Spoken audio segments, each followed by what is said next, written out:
Hello again. This is Deb Johnson at Our Time to Quilt. I am here with you this afternoon working on this landscape quilt, doing the thread painting, delineating, tacking things down, and we've already done a little bit of outlining and highlighting with permanent fabric markers and fabric ink pens, and today I want to give it definition with thread painting. So I have brought you up to my Juki machine. I dearly love this and it's such a great job. I've lowered my feed dogs, which that way I can move all around and I won't get hung up. I've got my machiner's gloves on, which I'm really liking. This is the first time using them and I really like them. Thank you, Angela Walters, for recommending them. They're great. So I put a, let me find it, okay. I put a Superior top stitch needle in, size 90-14, because I go back and forth and a little bit fast, so I need a nice strong needle. The top stitch is nice because it has a groove, a longer groove, which keeps the thread from rubbing quite as much. I use it also to do my machine quilting. And so I've already just started. I've got a medium brown embroidery thread. It's a Robinson Anton thread and embroidery thread. So it's fine. And what I'm kind of doing is mainly trying to tack down all of the applique pieces that I put on. And then I'll start doing some fine highlighting with it. And then we'll end up changing threads depending on where we're working on the quilt. So let's get right to this, because I know several of you have been anxious for me to go ahead and work on this landscape quilt again. Let me adjust the camera and we'll get started. Before I start, I wanted to show you my collection of threads that I use for thread painting. Mostly embroidery threads. Not all are. I have variegated threads like these. I have threads with a high sheen, which are wonderful when you want to make a statement. I have woolly threads, some with glitter, and I just keep them in this tub until I need them. Some are very woolly. If the thread is too big, just remember you wind it in your bobbin and then you end up sewing upside down. But that way your machine will not give you any trouble. So these are some of my workhorses of my thread painting.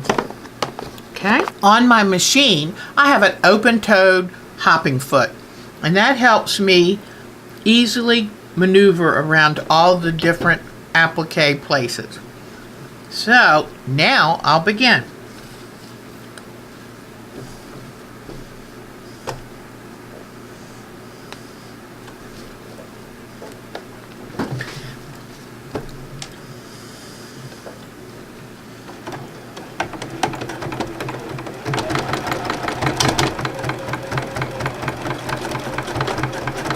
I'm outlining and tacking down so that these won't end up getting lost, because the fusible is not enough. It holds it only so long and so hard.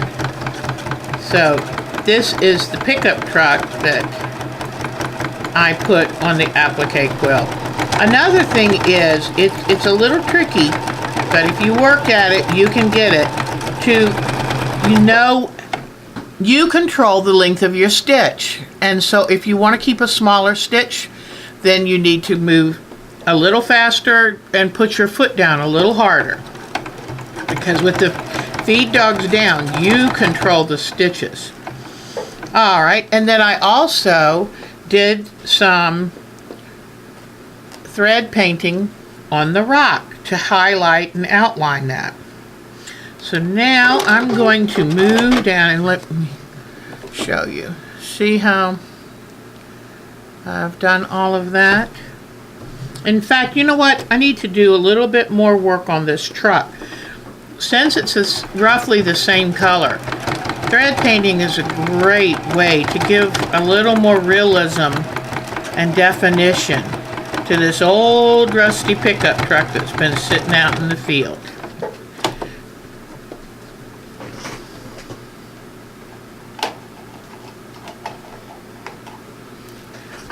I just noticed this little piece of grass is wanting to fold back, so I'm going to get my tweezers and pull it into place. I don't want to lose that. You know, you cut out all these different things and you certainly don't want to lose them. Alright, so now I'm going to quickly tack that down before I do lose it. Alright, it's tacked down. And I just used a pair of tweezers that I use when I quilt. Alright, whoops. Okay. What I did is I accidentally kind of did a heavy stitch across this weed tree. Let me see if I can pull that out really quick. If I can't get it with these tweezers, then I do keep, there we go, I got it loose. If not, I would just get my seam ripper. So now I'm going to continue outlining this truck, trying to give it some definition.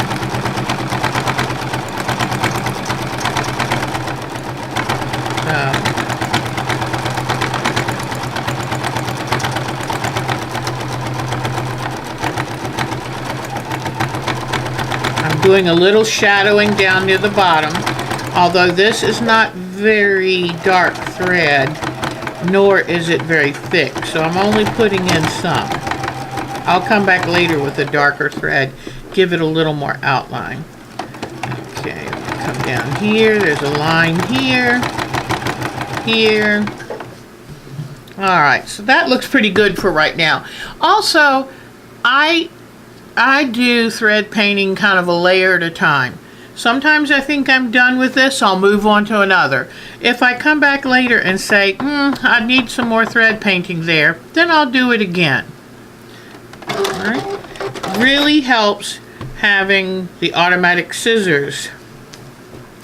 One day I'd love to have the automatic presser foot lift too, but we'll take one good feature at a time. So now I'm going to start on this sheep, come near his back end, and I'm just going to sew him down. At this point, if you wanted him to be fluffy, this is a great time to slip a little bit of batting, a little scrap of batting under him. But I'm not as fond of this quilt as I was when I started, so I'm not going to put that much effort into it. But this is a great time to put in a few little features like his little neck, and how about some ears? We need to get some ears on this sheet. And then head down to his legs. His legs are going to be a little darker. So, and I just started to make sure you tack it down before you do the thread painting, because it does want to pull it up.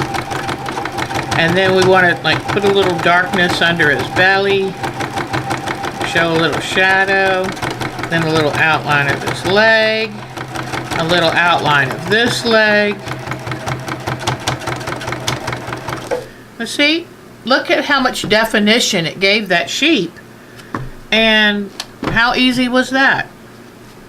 Alright, so now I'm going to kind of just do a few little walking stitches to get me to the next place. I could have cut threads and started again. And I'm going to start on this little one.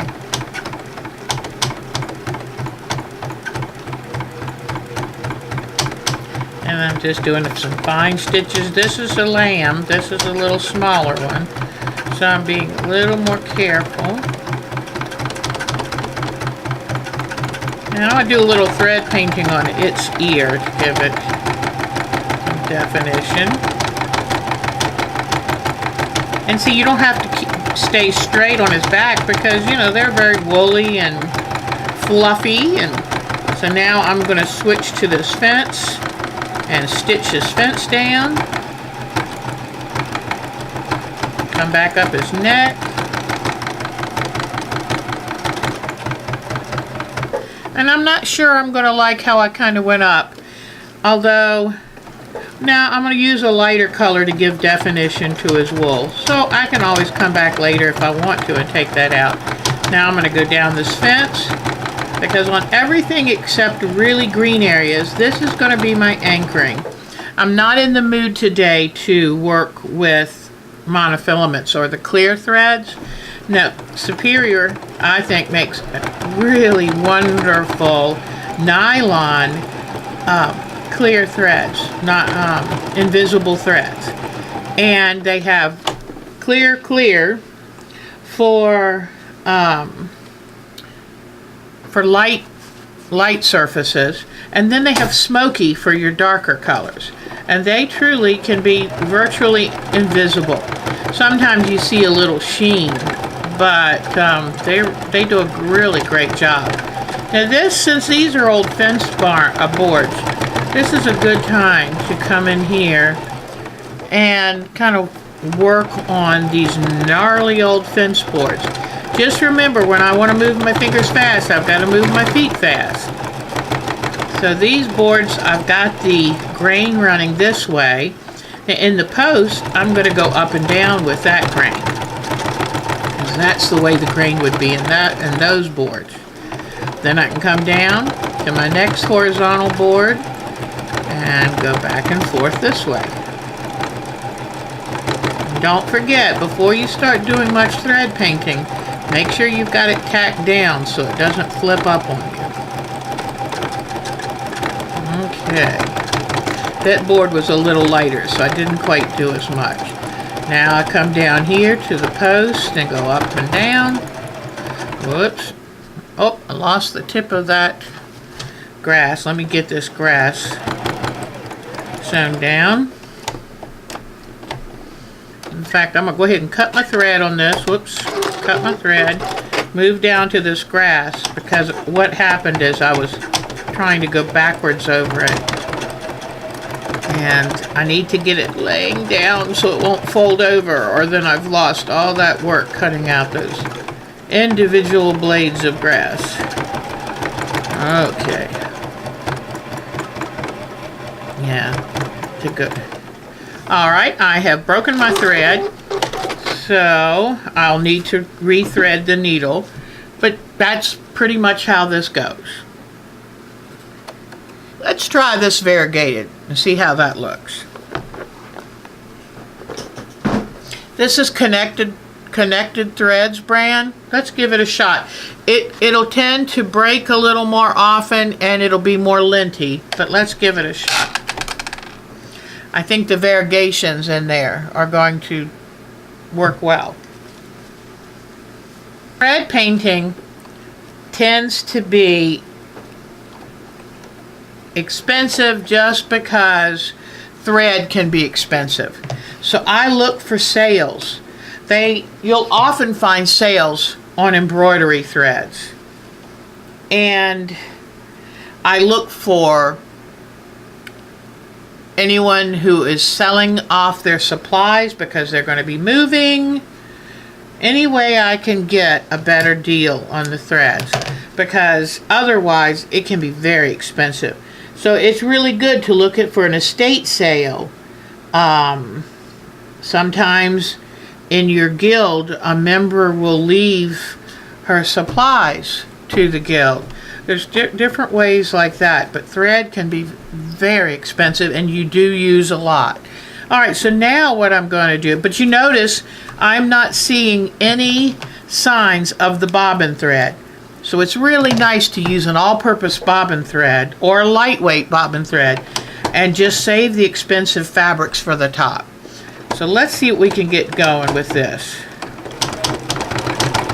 And remember, it sounds a little loud because, oh, this is neat. Okay, so when it gets to the light part, I know to stay up higher on the sheep's body where the highlights would be. Then when it goes back into the darker threads, I will find myself moving lower on the sheep's body. And you know, some of the threads get caught up in there, I think that works a little to the advantage. So just remember that when you get to the darker threads in the variegated, stay low where the shadows are. Like in this neck, the bottom of the face where their face might be a little darker. And then when it gets light, move to places like the top of the head, the top of the back, where the sunlight strikes and where it's going to be a little brighter. And when it moves back to the dark, move down a little again.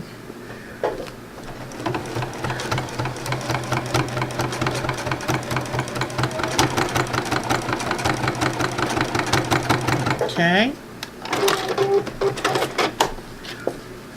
There is the one sheet. Now right now it might look a little raggedy, but when I do other colors and kind of blend in, hopefully I'm going to like it better. I may have to take some of that out. Let's try a different thing on this one. Let's try doing more rounded shapes to look more like wool.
Okay, I'm back to the light thread, so let me get over on his back so I can do some more highlighting.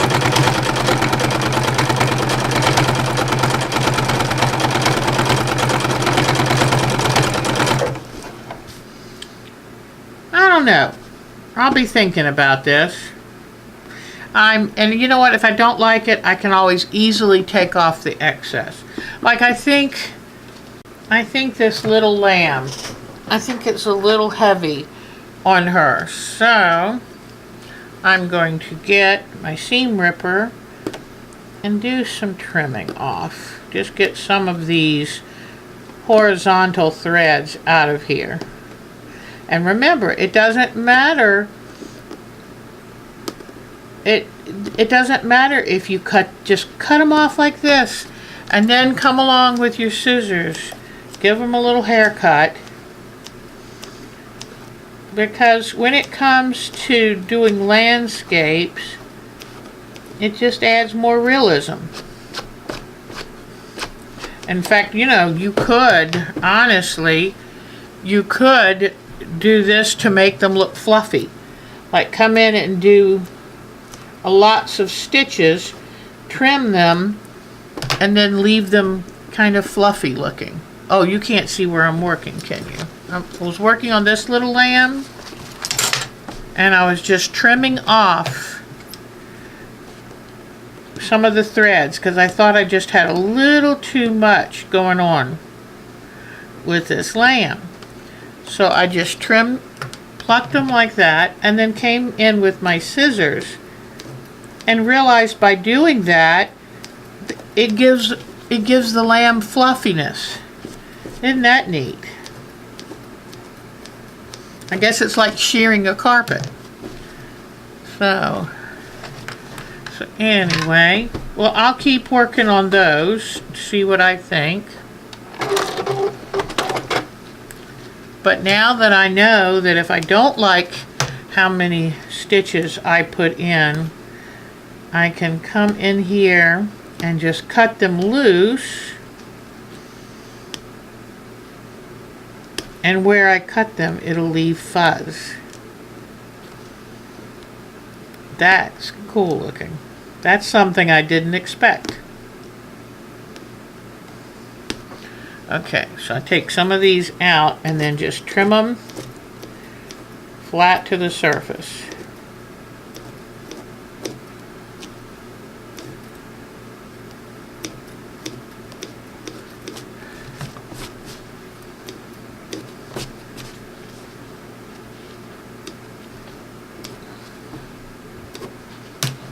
So, that's kind of cool.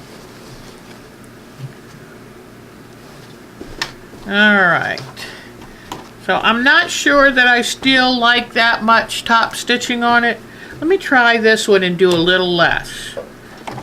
Okay, I'm going to do a little outlining.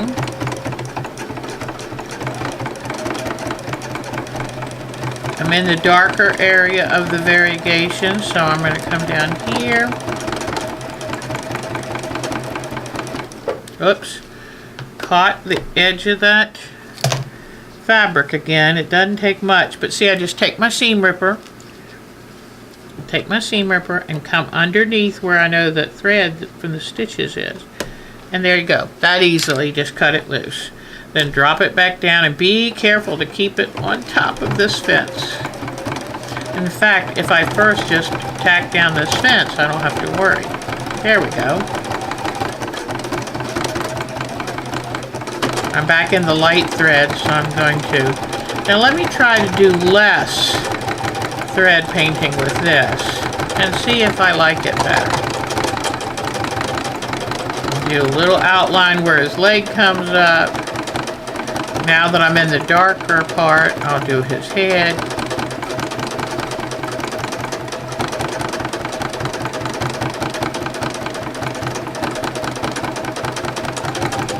Do a nice ear on him.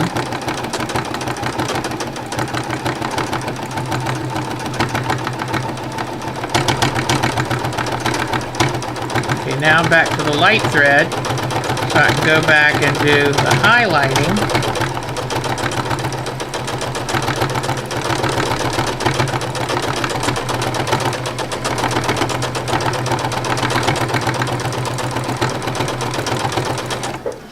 Okay, let me see how this one looks. Yeah, I think I like it with less highlighting, less thread painting. And I won't know until I get back from it just a little bit. So I think my sheep should be outlined and certain features should be highlighted, but not too much thread painting on those. All right.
Okay.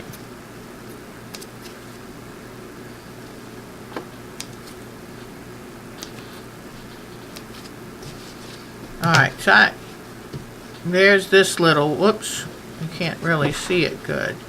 But I think that did better with less.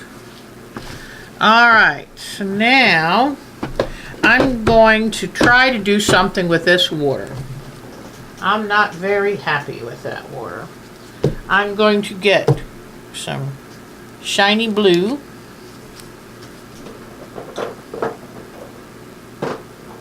Now this might be neat. I'll try this.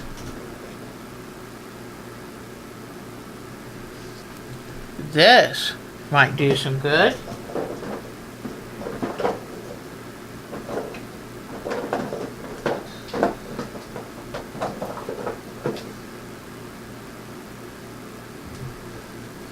And this might be good. All right. So what I'm trying to do is I want it to look more like reflections. I had a hard time doing that with the marking pen and fabric, so let me try this. I think I'm going to come in first with background color.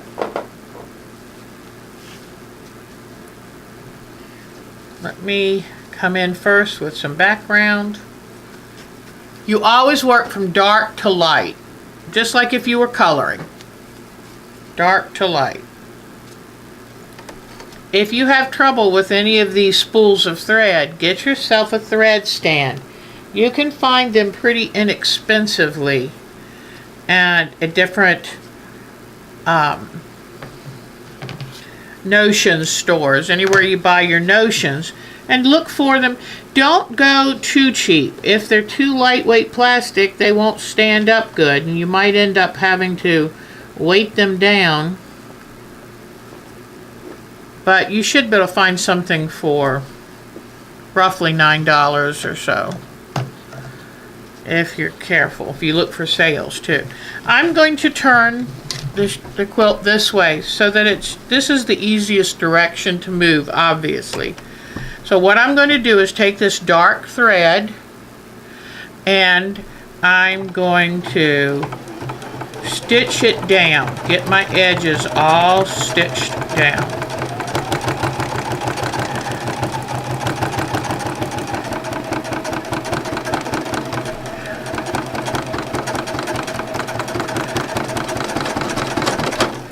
Okay, I've gotten it tangled a little. Let me see what's going on. Let me see. Okay, it's having a little trouble coming off the spool. I may, in fact, you know what? Since I'm already having trouble with it, I've got a spool stand right here, and I'm going to go ahead and use it. These woollier yarns tend to do better if they are mounted on a stand.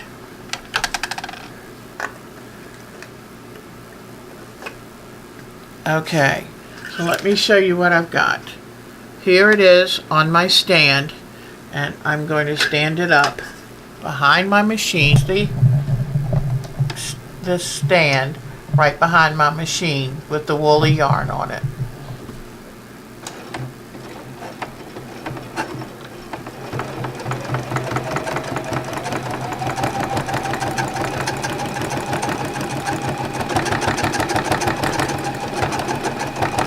It's all fun and games until the bobbin runs out. And yes, it sounds loud, but remember, I'm going over up to 6 layers of fabric. I'm back.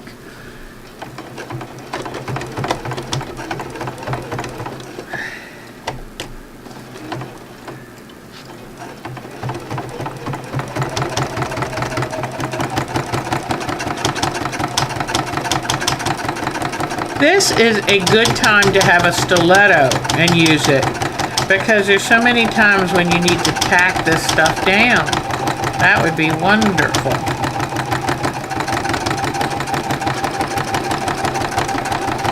Also be prepared that just the fact of doing this, you'll have more thread breaks than normal, stops and starts. It's okay, it's just part of it. That noise is just because I'm pulling it pretty hard and it's going over multiple layers of fabric plus the fusible. You'll find that your machine makes more noise when it sews over fusible. Alright, I'm liking this. I'm seeing little bits of a shine in it. So, I don't know if you can tell that. So now I think what I'm going to do, instead of going all the way down, I've put the background thread painting in, Now I'm going to go ahead and switch to a lighter color. I'm switching now to this color. This would be considered a medium light. This also has the glint of metallic. I think it'll be really nice. So I'm coming into the lighter areas and working with this.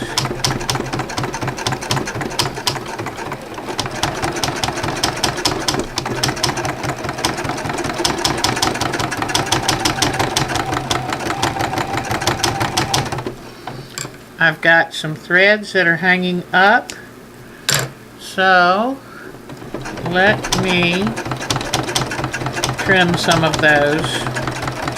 And that's all part of the normal stuff too, that, you know, these threads will get a little loose and bunchy at times.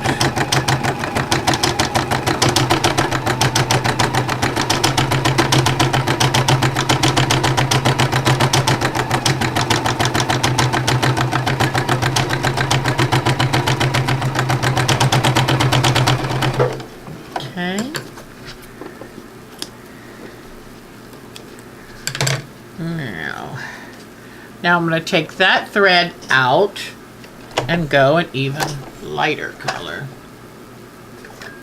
Okay, let's try this very fine metallic sulky. Oh, this is gorgeous.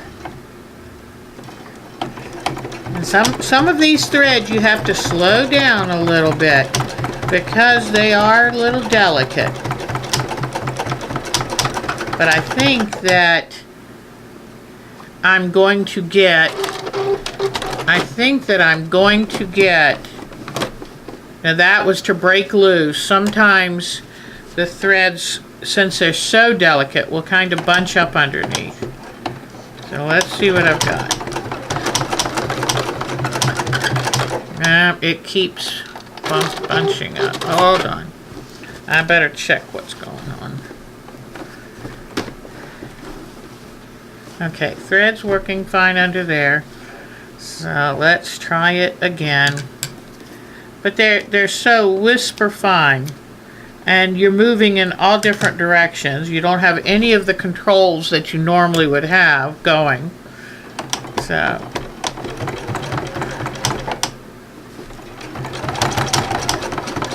sometimes we have to move a little slower, a little more careful to get what we want.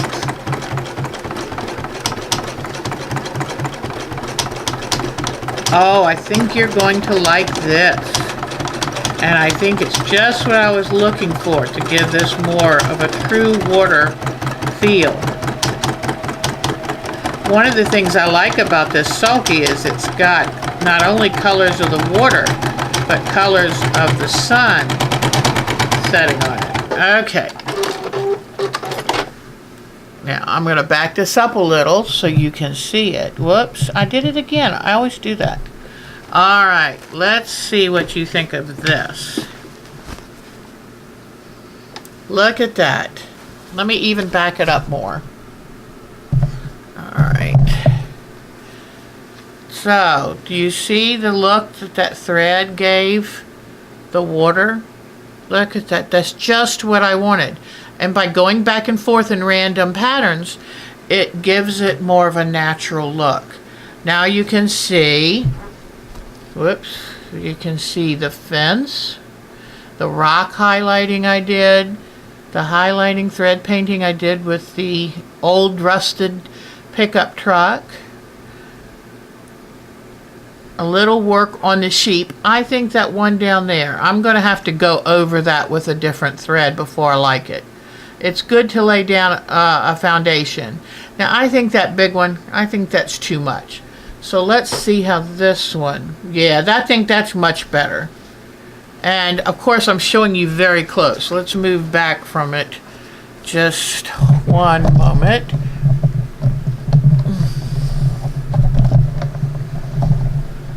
Okay. All right, here we are. In fact, I think the water is very successful. All right, let's see. The shape looked pretty good, but I still worry that that might be too much thread painting on them. Now what would be fun is to work with a true woolly yarn and see how that comes out. But let's now check out what we did on the fence. Whoops. Let's check what we did. The thread painting that we did on the fence. Whoops. I like that. I like the definition it gives there. So, and that water though, that's really wonderful. I think it gives it just the sparkle that it needed. And see, on the back, it can get a little messy. No big deal. Remember, you're going to have backing. You always do the thread painting before you put the batting and the backing on. So that's all going to be covered. But these threads can get a little messy. I think this is a nice collection of greens. And we always start with the darkest. And I think I'm going to go ahead and move up into these tree leaves.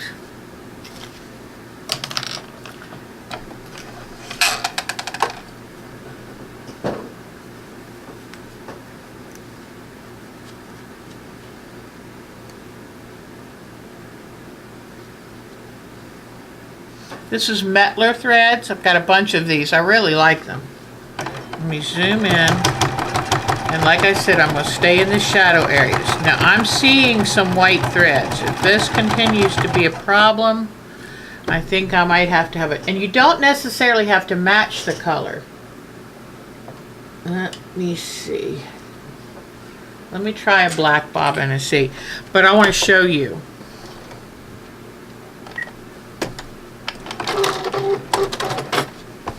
Sometimes when you have a different color bobbin, whoops, back up, oops.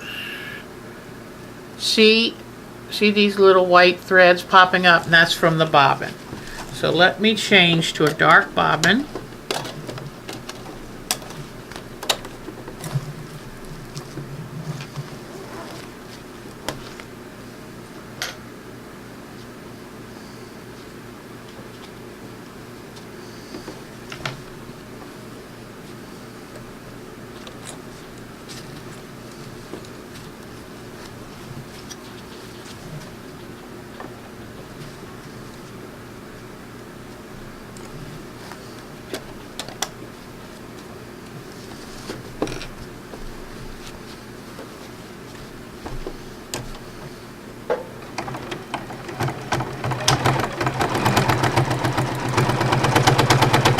Much better, much better. And then I think when I move to the lighter green, as I move lighter, I'll switch to grays for my bobbin. This is a perfect thing to sew down all these patches to give some lines and definition.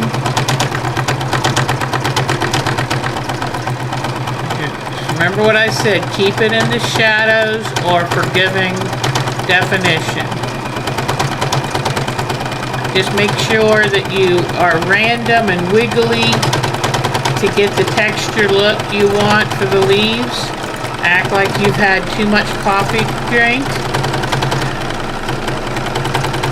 Or like me yesterday when I saw this huge spider on my sewing desk downstairs. Like, you've got to be kidding. See how I'm just sticking to shadowy areas or doing little definition.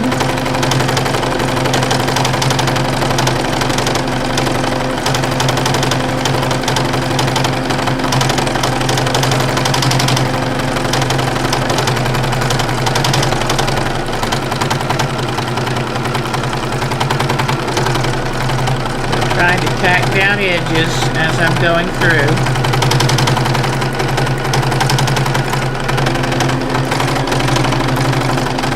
Whoops, I got lucky. I think I ran out of bobbin because my open toe went right under there. Yep, ran out of bobbin. Let me wind a bobbin with a dark gray.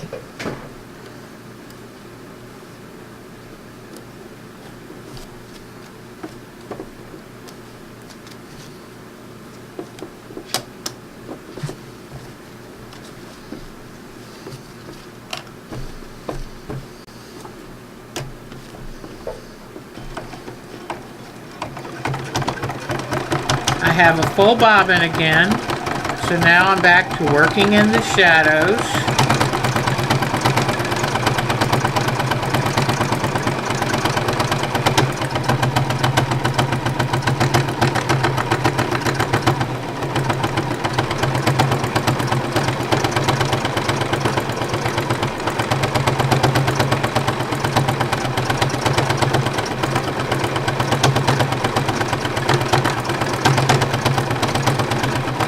Just a matter of keeping your speed up, wiggling back and forth to give, because trees are all lumpy looking because of the leaves and the definition. And you don't have the time to do actual leaf definition, but you can mimic it with a bit of a shaky, wobbly hand.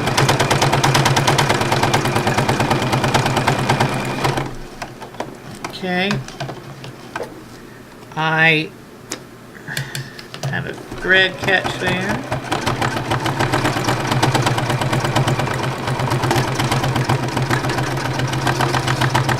Okay, what's going on here? And it gets messy, you just have to, this is not couture sewing. This is messy in the trenches. You can do it sewing. As long as your machine doesn't make a horribly loud noise, it's fine with all this.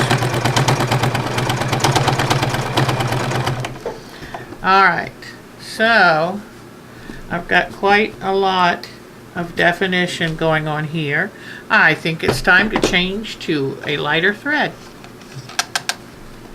Alright, I've got a little bit lighter of a color thread. So now I'm going to come in here and do a little bit more.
Did you notice how much quieter the machine got once I moved into areas where there was less fabric layer?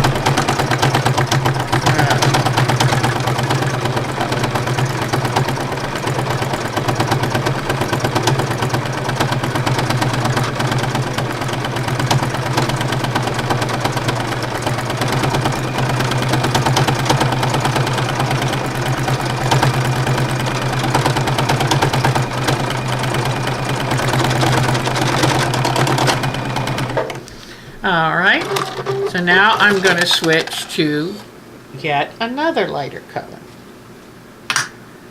That was the medium dark, and then I started with the dark, and it really does help. I know it's a pain to change colors, but it really does help.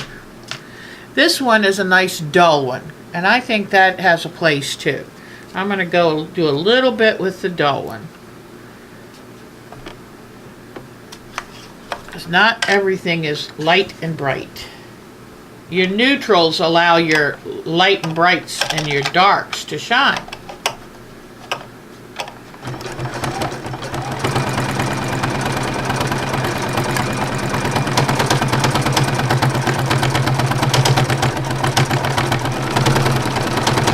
It's amazing how many different shades of green that one tree can have. One of the things I didn't like about my tree is I felt like I had too many different shades of green in this tree. What I'm hoping is that the thread painting will unify it a little more. So instead of looking like a mishmash of bunches of different greens, it'll look like a tree with lots of shadows and highlights. So that's what I'm hoping. Let's see what happens. But I do know that this flatter green is giving your eye a calmer place to look.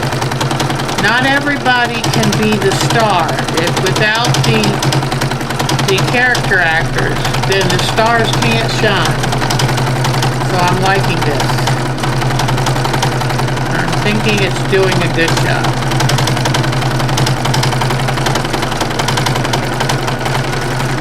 And see, once the fabric is sewn down, it's really easy to zoom right along.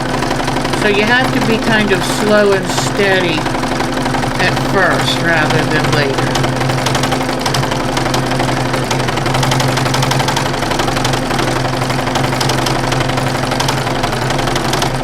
And I do all kinds. I do herky-jerky round movements. Never straight lines. There are very few straight lines in nature, you know.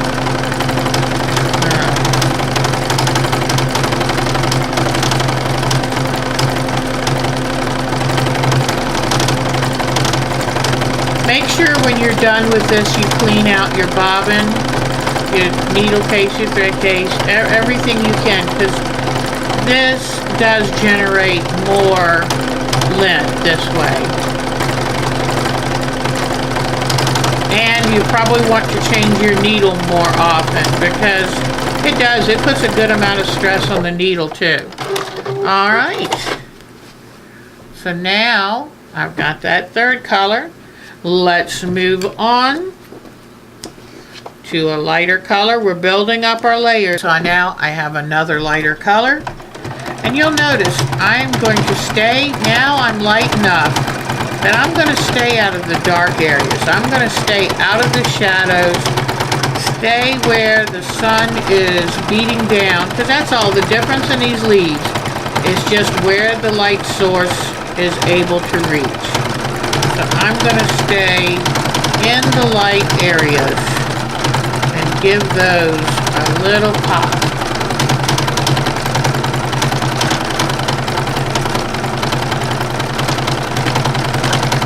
These Machiniger gloves are fantastic.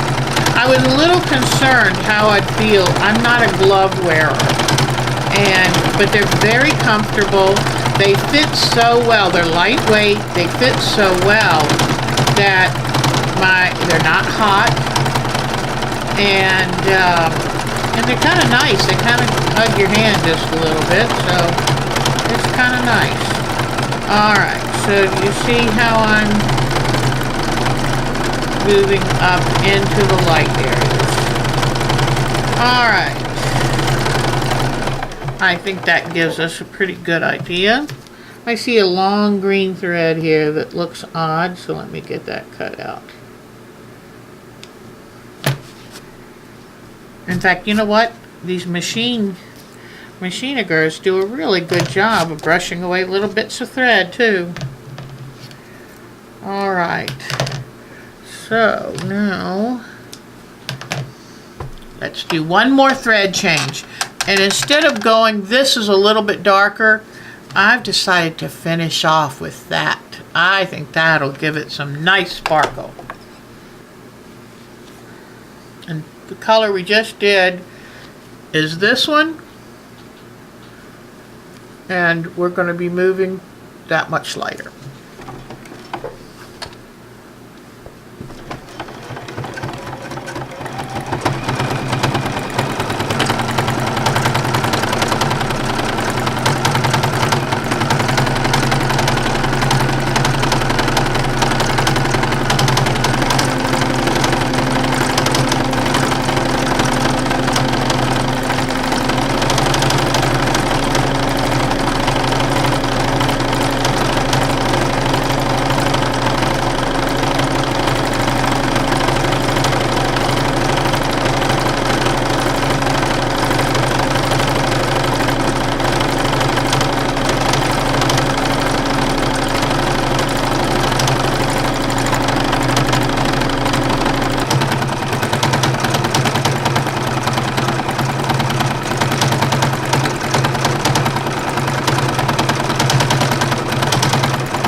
All right, there we go. That's pretty good.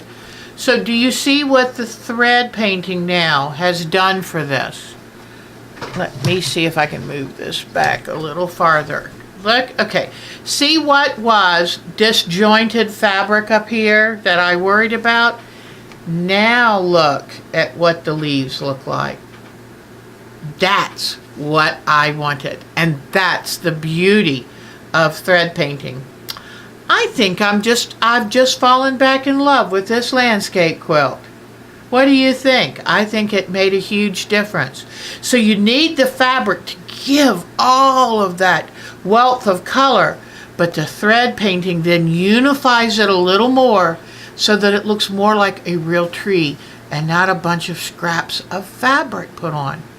So what do you think? I think it works for me. So let's go back, and here was the water before. Now look at that water. Doesn't that look like a sparkle? And you can't quite see the metallic glint, but you can tell it looks a whole lot more like the reflection on the water. And even these background trees look better with the thread painting. Now the sheep I'm still working on, but so it went from this to that. I think that's pretty remarkable. That's the beauty of thread painting. So this is truly a mixed media quilt. Truly, truly. But you can see this part of the fence, then look at the thread painted fence. Look at how it comes to life. I'm going to stop this here because I'm afraid I have a little too much video, and I will make a part 2 of this landscape thread painting on this landscape quilt. And there's a lot to do, and I hate to cheat you on the different techniques because we still have the tree trunk, we still have to work on these sheeps. I'm not fully happy with the sheep, and I think if I pull out some woolly yarns in the right colors and couch them down, we might have a winner. So thank you so much for joining me again today on Our Time to Quilt. Next time, work some more on this landscape. Thank you. Bye-bye.